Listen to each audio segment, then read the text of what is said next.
Join Dalton and Jacob as they discuss the ever-changing world of trading card games. TCG Buzz starts now. What's up, Buzz Squad? It's your boy Dalton. Back at it again with the ginger over there. That is a lot more energy than I have. Just Perk saying. I don't know. I might be a little upset because we recorded this entire episode already and maybe lost all the footage and have to do it again. Oh well, I'm here. It happens. We are dedicated to still giving you this episode on what I think is a pretty good set. Yeah, so this is going to be the preview to set 7, 8, 20, we did 35, 672. We totally... When we're doing the last number. one, we were calling this one 8 when it's actually 7. Something I don't think like anyone noticed, though. Because I think everyone's lost count by this point. Yeah. But we have the perfected time ruler.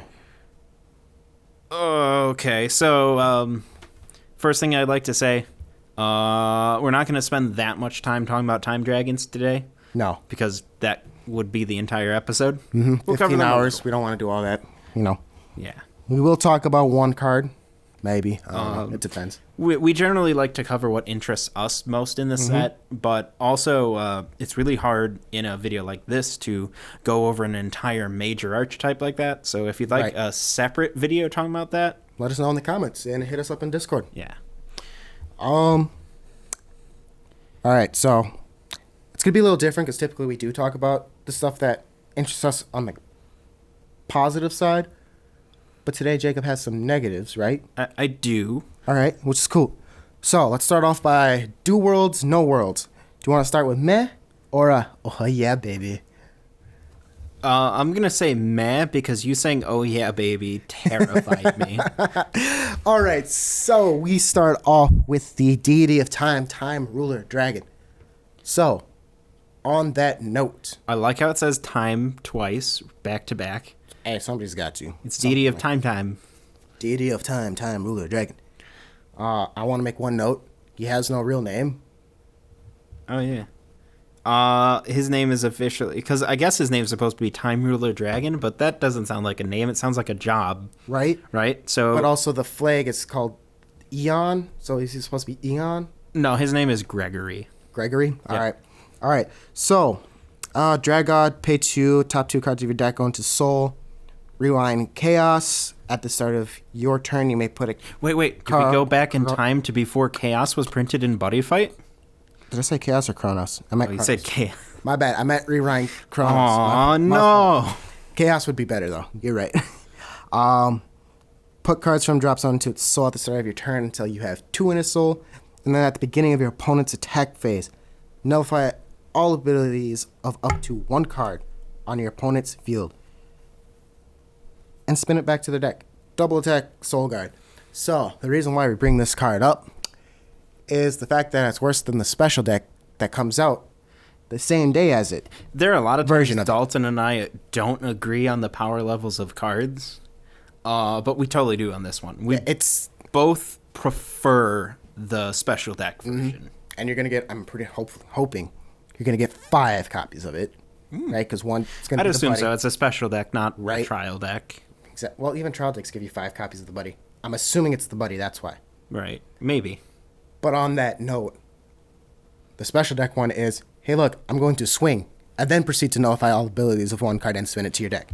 Whew. So, that's a fun time. I think in the end, until new versions inevitably come out, I think people are going to run 4 of the special deck version. And 2 of this one. And 2 of this one. I'm not saying this one's that much worse than the special deck one. It's not, because it's still nice, because that means you can do it during your opponent's turn.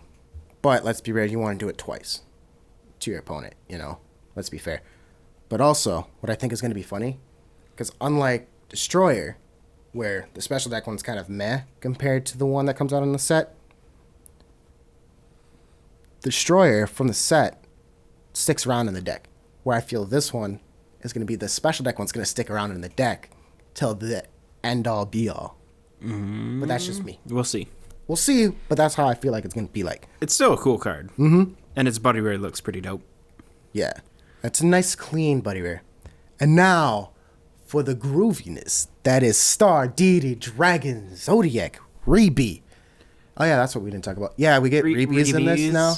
They're a new thing. Reissued buddies or reprinted buddies or something like that. Cool concept. All of them are done up like the recollection set. So I think that's where they get the re from. Yeah, they look very nice because it's the art, the original art for the card. Original art with the foiling style of recollection, which is really cool. Really cool. Nice full arty. Full arty, yep. Yeah.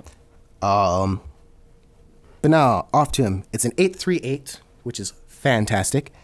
Call cost is paying 3 gauge and then putting 2 cards from your drop zone into its soul. So very reminiscent of Accent Nova that came out most recently for Zodiac. At the beginning of each player's attack phase, you may put up to 1 card from your drop zone into this card's soul. I think that sells that card right there.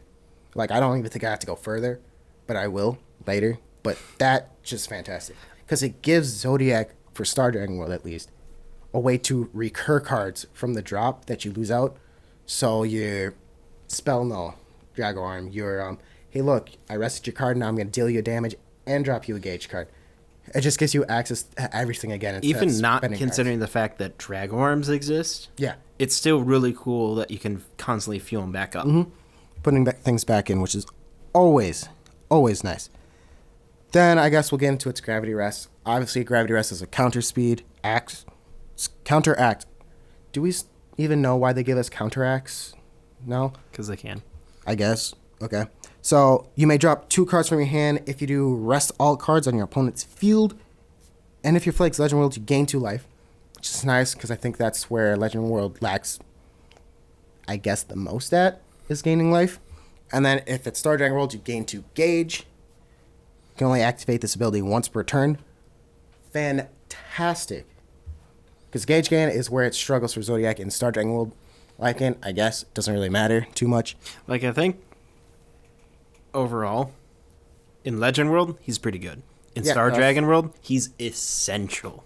Oh, yeah. Easy. Well, he's your new staple. Yeah. Outside of X.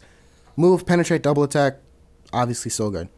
And he's got good stats and abilities outside of his Gravity Rest. I'm impressed. Yeah, Star Dragon World's going to get a huge boost. I know Mia and Bryce were building a Star Dragon World Zodiac deck. This helps it become even better. And I am working on a Messiah Zodiac. Once this comes out, that deck's going to be better. I do have a rough draft, but I'm still missing some cards before that's ready for a deck profile. But fantastic cards, fantastic. Hopefully we see some Zodiac popping up into the meta, because this card is fantastic. Ancient World. Oh, okay. I thought you wanted something else. So, we got a god here. Yeah, it was only a matter of time before they did this. We saw it coming sets upon sets ago. We saw it set 1. Yeah. Easy set 1. But we got the god of passion and bonds, God Agito. Why does he have God in his name twice? Nobody knows. That seems to be a trend with this set. Size 3, mind you, which I think is key. So they were always planning on LDOs to be a size 3 deck. Just saying. Putting that out there. You size 1 players, I'm just letting you know. It's supposed to be size 3. I was doing it day 1. Just letting you know.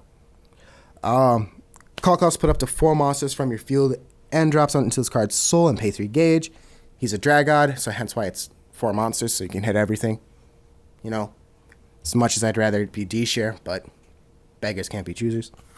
Start of attack phase, drop 3, put any number of cards from among them into its soul. So in other words, you have a pay 3 gauge, have 4 soul, or 7 souls, my bad. Size 3. 10-2-10. Great stats. Spiral D-share. If it's in center, it gets all the D of all D-shares in its soul. And you get to reduce the size of all monsters on your left and right by 1. So watch out for the Legend Dragons and Gadagito coming off. Penetrate, triple attack, soul guard, D-share, obviously. So I think he's pretty decent in actual LDOs. LDO deck, but he's a drag god. Yeah. That means he can be played in other places. So other size 1 variant decks, he's going to be good in size 1 decks. or decks that need a monster with just an absurd number of souls. So, Joe? No, I've got my own. But he's pretty interesting. Yeah. I think he's a solid choice. Should be a good time with him. Should be a really good time. But why is he the god of passion and bonds? The world may never know. Why does he get 2? Well, I get the bonds, right? Because LDLs are all about bonds, but I don't want to get into the whole lore behind it. Passion too. Yeah. All right. Next card. It's another Re.B. We have Dulciga! Oh no. Tempest Enforcer Re.B. That's why I had to back up. Yeah. I knew it was going to get up there. It's Rule number 1, don't peek the microphones. 15-1-15. So only 1 crit, but 15,000 power, 15,000 defense. I was about to say crit. That would have been horrible if I said that. Size 3, Dragod Deity. I don't remember if the original Tempest Enforcer was a deity, so let me know in the comment section down below. I thought it was just a Dragon Lord. Call cost. When an original size 3 monster with lifelink on your field is destroyed, nullify its lifelink and pay 3 gauge. So it's on destruction, right? So you can't do any cute stuff with it there. And it's any original size 3 with lifelink. Of course, that excludes my Genesis Dragon deck because Big Bang. Why Bushi? Why did you make it so you can't nullify your own lifelink? Whatever. When this card is on the field, cannot be destroyed or returned to hand or rested, and its abilities can't be nullified by your opponent's card effects. Per usual, Bushi giving anti-everything that's good for defense in it. And if this card's in your center, all normally size 3 monsters on your left and right get their size reduced by 3. Which leads into another card, but once we finish all the effects here. And then this card gets plus 5,000 power, defense, and plus 1 crit for each different size 3 in your drop zone. So he can get big, and crazy crit. He's absurd. It's a size 0 Sylph, except with power and defense increase. Oh, he's nuts. In a dedicated quad attack. In a dedicated Dual Seeker deck, he is a Already win condition amongst win conditions. No, not even. It doesn't Top have to. tier. He could throw it into I'm forgetting their archetype, but a Dual Jaeger deck. You could put in a Dual Jaeger. You could put it in any size 3 Ancient World deck. Yeah. You could put it in a Lattice the Tyrant deck. No. Let's not. Lattice the Tyrant should have got a Re.B. But no. This is the card that will bring the revival of Space Emperor Dragon Galazon. But he was never in the anime, so it won't happen. He's absurd. He was the first Re.B. to be revealed. Yes. And he kind of almost set the bar too high. Too high. Because he's nuts. He's crazy. He's crazy. I do not want my opponent to flip their flag over and have it be Ancient World. No. Especially with a Seeker buddy. No. Re.B. Seeger as buddy. Because you're fine with the buddy being flipped, the flag being flipped over being Ancient World. There's a lot of possibilities. But as soon as you see Re.B. as buddy, it's GG's. GG's.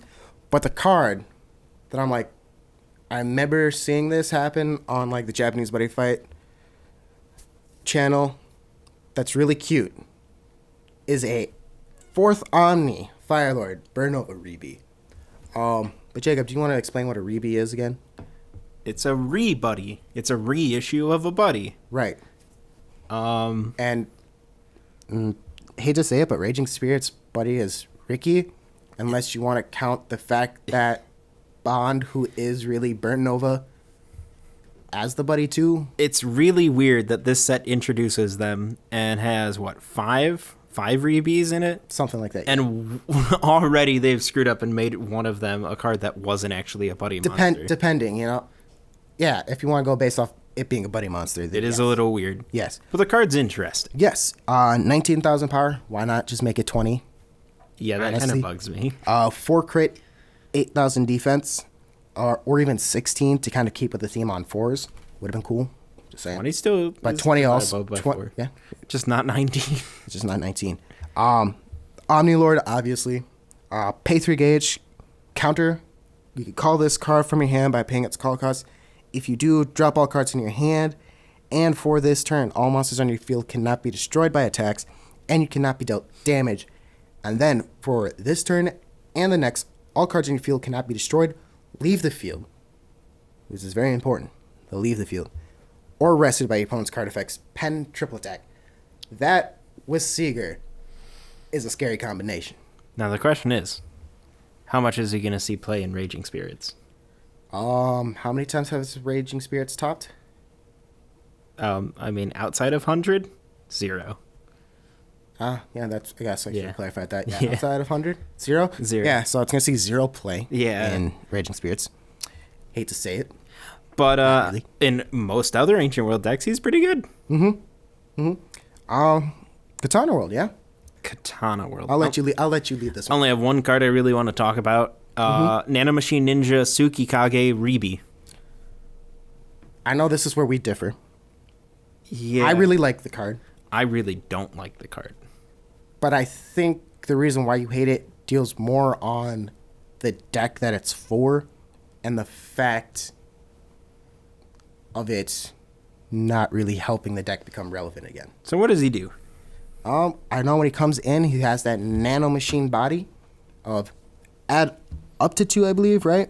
Yep. Up to 2 different size 1 Katana World other than itself from your deck into your hand. And if you put 2, which is a big theme in Ace right now, of add up to 2, and if you put 2, then you discard a card, which is cool, which still works with the ninja arts that have the whole if it's discarded do thing. Yeah. Which is cool. Katana World's world number 2 when it comes to discard engines after Legend. Nanomachine Body is a once per turn. Hard once per turn. Counter, choose a card on your field, drop a hand card. If you do, for this turn, the next time that chosen card would leave the field, it remains on the field. So protection against just placing a card into the drop, which is fantastic. But I think where it comes to the problem for you is the fact that it doesn't push ninjas back into relevance. It definitely doesn't. It's the only support card they get in this set. Yeah. And it's not doing them anything. Mm-hmm. It's just for the hardcore Tsukikage fans, they get another card, you know. Is it going to make the deck tier 3 even? No. Maybe. I might push for it. I might try to bring back Gojimaru. It's tier 22C. Because that's my favorite version of ninjas is Gojimaru build. I might try some fancy stuff with that. It's not going to help Secret Swords because they've kind of stopped supporting that for a hot minute. Another complaint is if you're going to build, the size 1 spam variant to ninjas, which is clearly what they're pushing with this and have been pushing since X, the biggest problem that deck has is getting over anything that has more than, a couple defense, right? You mean that has more than 6,000 defense? Yeah, he does not help that whatsoever, which is weird because all the other Re.Bs have pretty push stats, right? In general, which it makes sense. I mean, well, to be fair, the rest of them have been size 3s. Man. Yeah, but you couldn't have at least given like 7,000 power. That's true. Could have gave him 7,000. Come on, Bushi. 5 is just not enough for him. All right, so I think he's pretty mediocre, but there are some good Katana World cards. Yes. Like? First card I'm going to talk about, I only have 2 cards to talk about, and they're both Electro Deity cards. First one is Great Electro Deity of Freedom, Zananame. I have messed that up, and I know it. Which one? The size 3. 12/2/12. Do you mean Izanami? I don't know. I don't care. I'm all gonna do is call it Freedom. She's the pair to Izanagi. Who's Izanagi? Which one is that one? I don't remember, man. It's Counteract, Leave It to Me, which is a hard once per turn activate ability. During your turn, you can drop 5 different size 3 Electro Deets from hand. So they're forcing in a heavy size 3 engine for Electro Deets. Oh yeah, it also gives you another turn if you do that. I should have said that. So I know Jacob was working on a deck, right? Oh, don't spoil that one. Not yet? No, not yet. No? Okay. I'll stop. Yep. Other ability. All right. I have one question about that ability. Okay. Going back. Does it also cost losing sight in one of your eyes? No. Oh, it is straight up better than its implementation in Naruto. The other one you could choose is call a size 3 Electro Deity from your drop zone, and it becomes a size 0 until it leaves the field, and it has triple attack. Nice stats. It's good. Good triple attack. I'm not going to lie and say it's not. I don't find it as interesting as some of the other size 3s the deck has access to. Me and just Amaterasu. Yeah. Because let's be real, it's Amaterasu, Amaterasu, Amaterasu. Yes. There's been other ones. You had Susanoo, which was, you're supposed to be aggro, and then they made an Amaterasu that was better aggro. Yeah. Then you had, I can't remember his name, the bow and arrow guy. Oh, I don't know. I don't pay attention. I believe to picture deities. Great defensive, and then you had the double rare, which was a bouncer. Great defensive cards. You're going to have to run them, right? Oh, yeah, and there's also the common one, but nobody remembers him. You're going to have to run them in order to, in this version of Electro Deets, which is really cool. It does feel like a separate build. Right. To me. Like, it really focuses on actually calling your size 3s, but Amaterasu is still the best version to be possessed by. All right, so what's next? Also, oh, that's something that we've never talked about. In the anime, back when it existed, they specifically call it possession, right? Yeah. But yet it's not a keyword. You know, like transform and all that. And I'm just saying. Okay. Just saying. Next card. Just the most broken card in my personal opinion. Yeah. For Electro Deets. Kagura Flower Dancer. You can only cast this during your opponent's turn. Counter, choose one of the following two. I'm going to start with the weaker one in my opinion. For this turn, reduce the next damage that would be dealt to you to 0. So again, complete hate on your Demon 9. And then probably the most broken part of equip up to 1 Electro Deity item from your deck or drop zone. If you do, search your deck, shuffle your deck. This helps them go second with no problems. And it's not like it was a deck that hurt going second anyway. Right? But it would be nice to get the item out right away. Now, what's stopping you from running like maybe one copy of the bell? Yeah. Because there's only one way to get rid of the bell, and that's placing it into the drop. But they also have protection against that. So it's pretty good. Yeah. It's really good. All right. It's Magic World time. And Star Dragon World. Let's no. Oh, let's save the best for last. Okay. Right? All right. I have 2 things about Star Dragon World. Let's start with the first one. No Jackknife. That is true. No Jackknife. We know he's getting a Re.B, but I think it's a promo, right? Yeah, Something like that. Whoop-de-doo. Who cares? It's but Jackknife. There's no Jackknife in this set, which is refreshing. Fantastic. Or support for Jackknife, which is fantastic. But we have to talk about the God of Knowledge and Hope. Also has 2, mind you.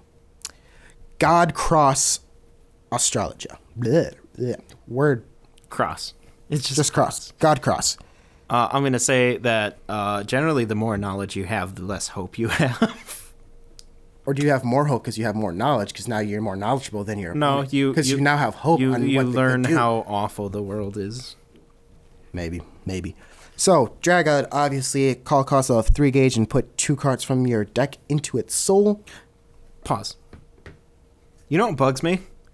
Why is Dragod at the top of Cross's card text, yet for Agito it's at the bottom? You know, that's a great question. What's up with that? They've done this with Omni Lords before. It bugs me. Like, just make it very simple.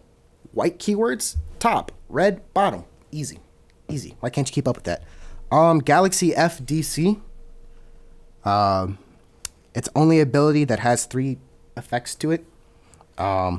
If this card's in your center, all the following abilities activate. If a monster on your left... Wait.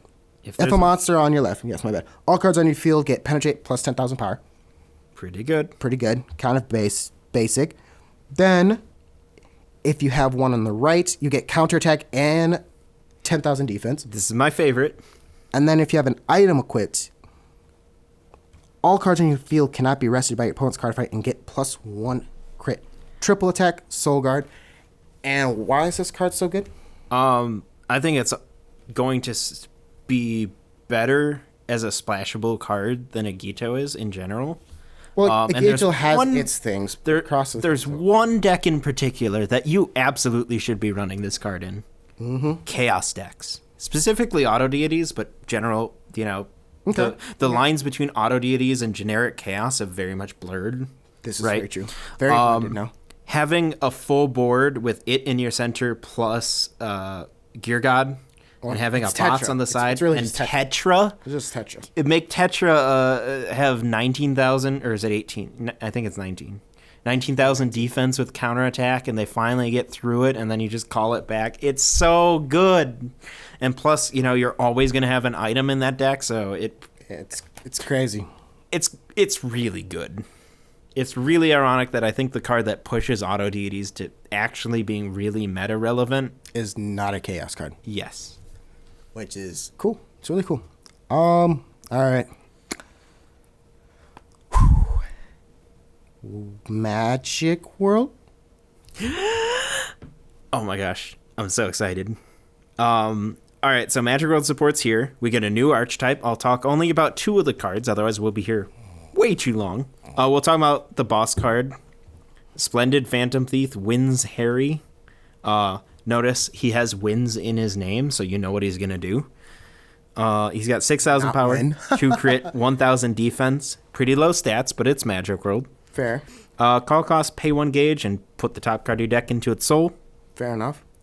Counteract. During each player's attack phase, you may pay 1 gauge. If you do, draw a card and look at up to 4 cards from the top of your opponent's deck. Put up to 2 from among them face down into your opponent's spell area as magical treasure. This ability can only be activated once per turn. Move double attack. Yeah, It's who alright, cares? right? It's the ability. That's so fun.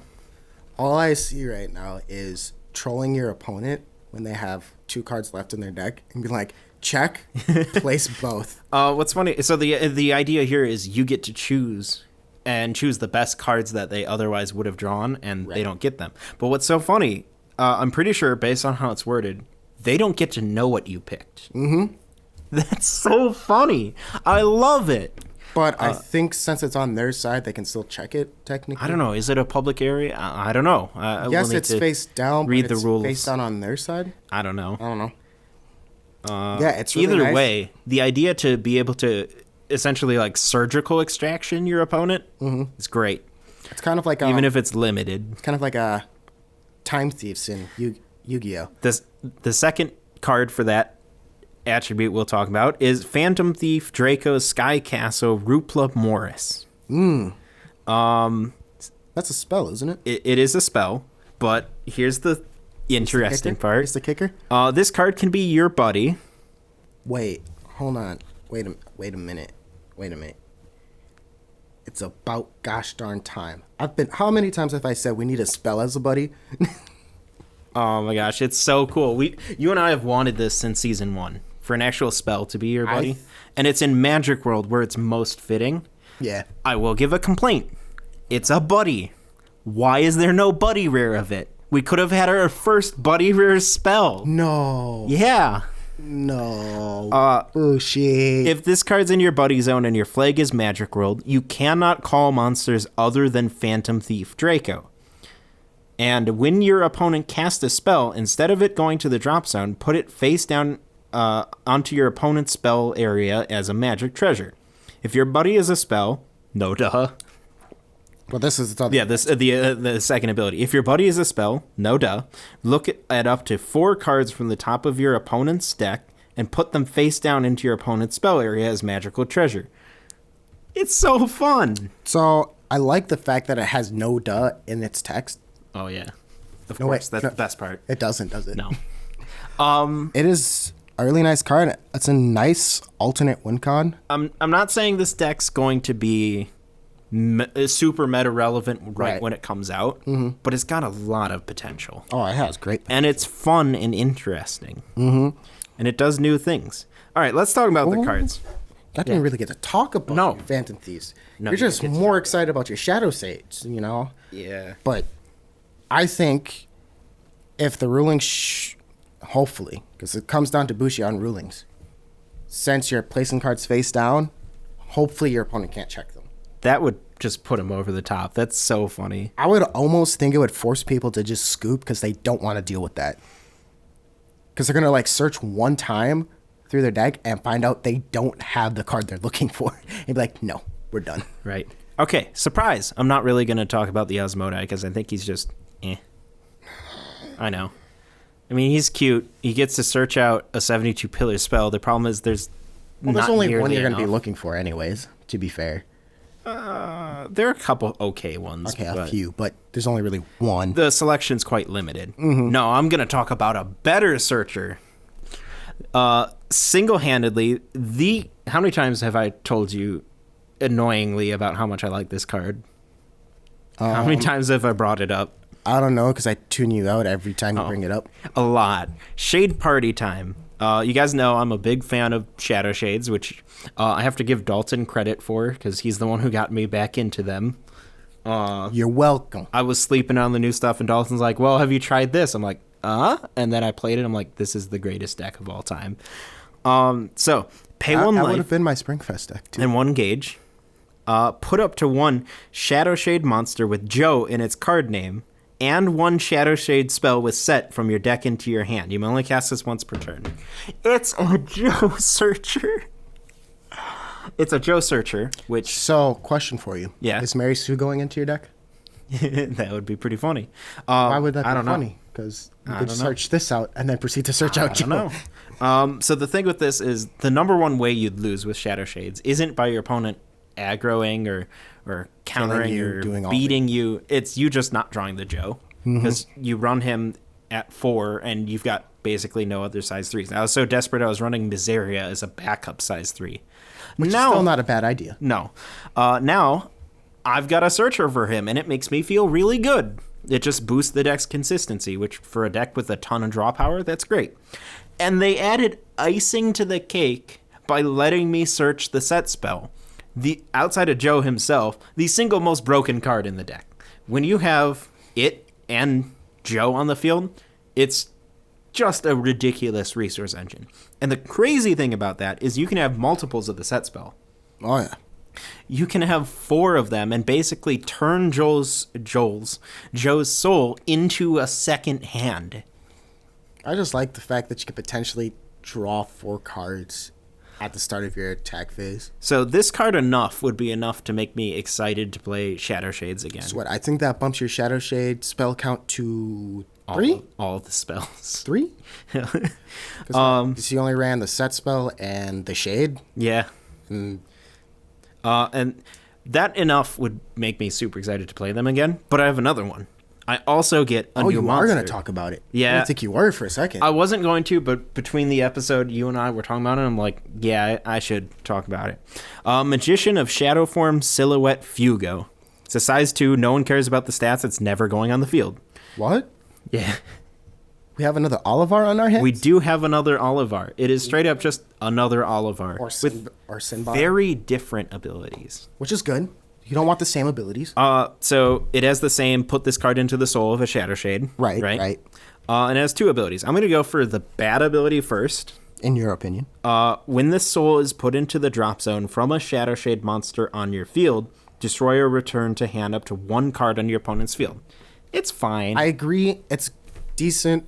The only problem is the fact that Bushi's added so much anti-bounce and destruction. It's a fine ability when it goes off. But chances are it won't go off. But when you compare it to Olivar's ability, when he's dropped in, he gives you a Dragon Emperor Legend, it falls short. But the other ability is really cool. I hear you like water. So, yeah, no kidding.